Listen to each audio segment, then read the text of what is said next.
Is this what divine time hastening looks like?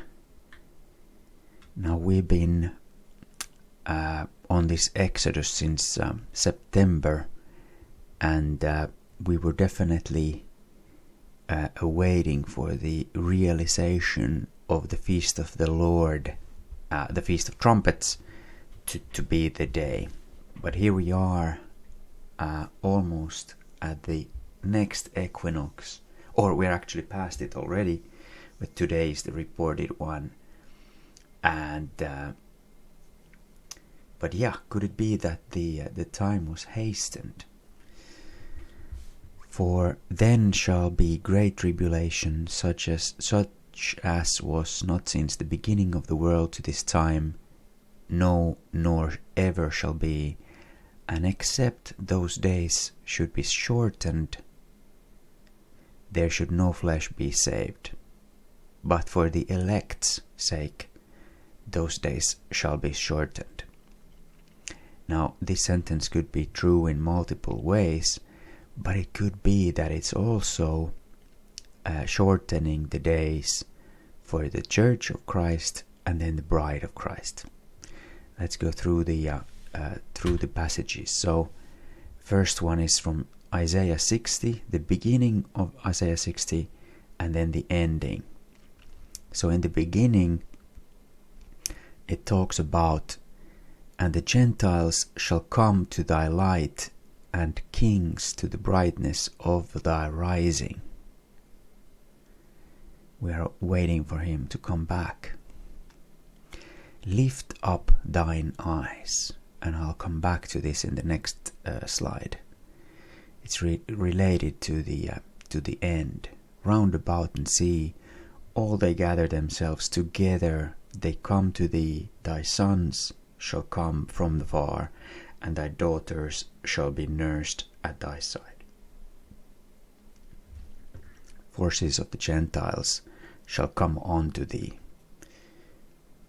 So we are going to the Lord. Gentiles are going to the Lord. Sea shall be converted unto thee.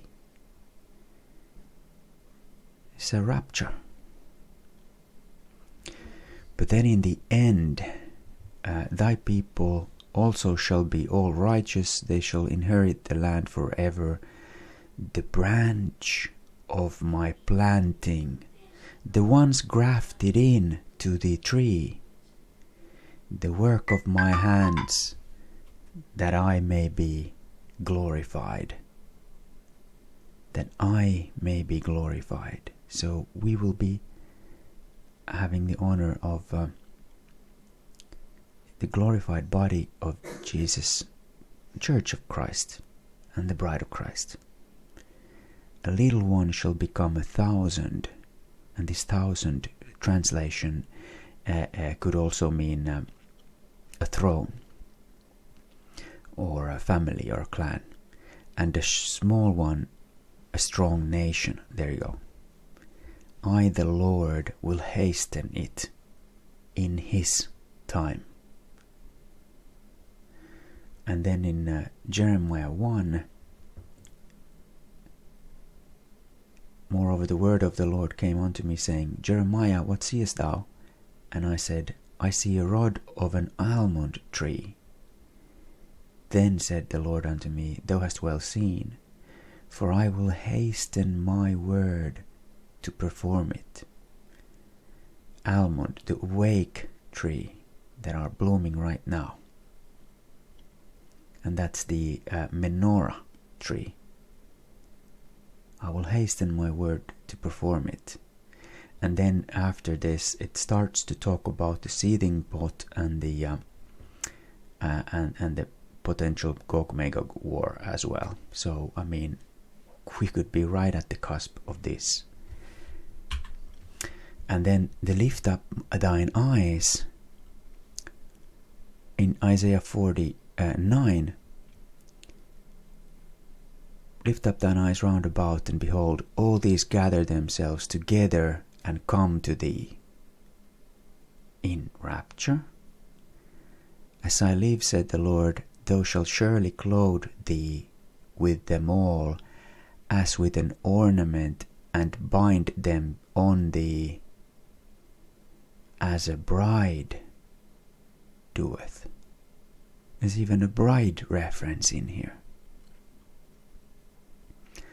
In Psalm 24, lift up your heads, O ye gates, and be ye lift up, ye everlasting doors, and the King of glory shall come in. When the new king was crowned, it happened on Nisan 1. We're almost there. Next full moon, 2nd of April. Who is this King of glory? The Lord strong and mighty, the Lord mighty in battle.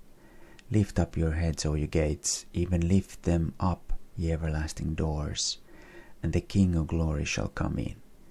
And Jupiter is in this celestial door, Gemini right now, moving away, but still there. Who is this King of glory? The Lord of hosts, he is the King of glory, Selah. And before the king took reign on Nisan 1, everybody went out of the city to meet him outside of the gates.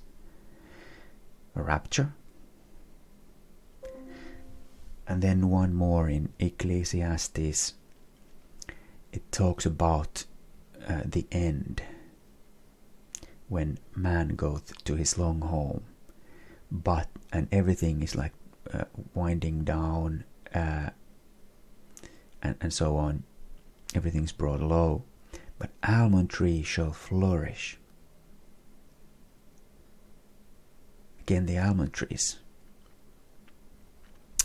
Alright, the last thing I have here is, okay, then perhaps God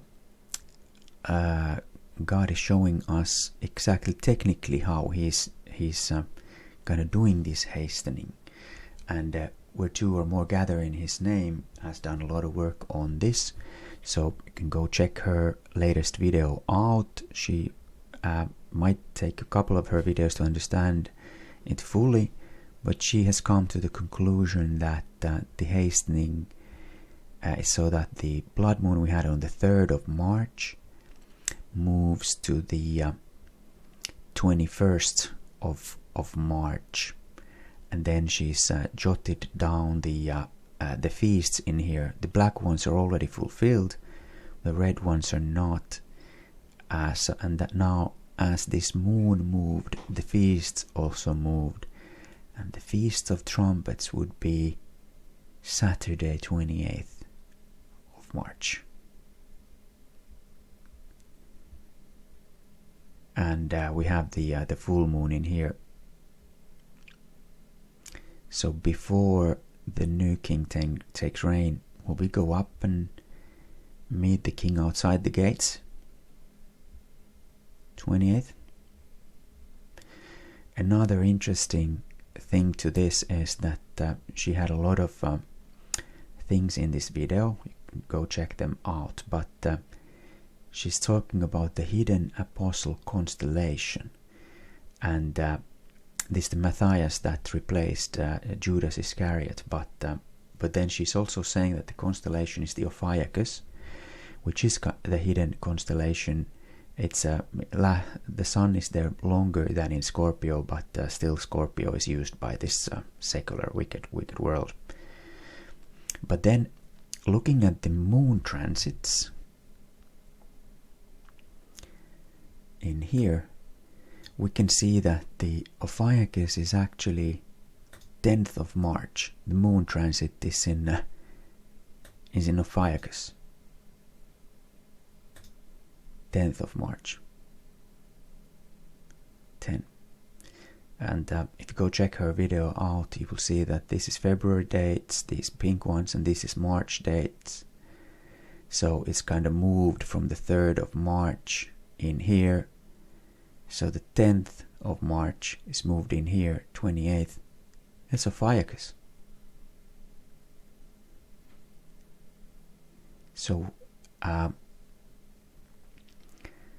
pray that you be accounted worthy to escape what is about to face this world. Thank you.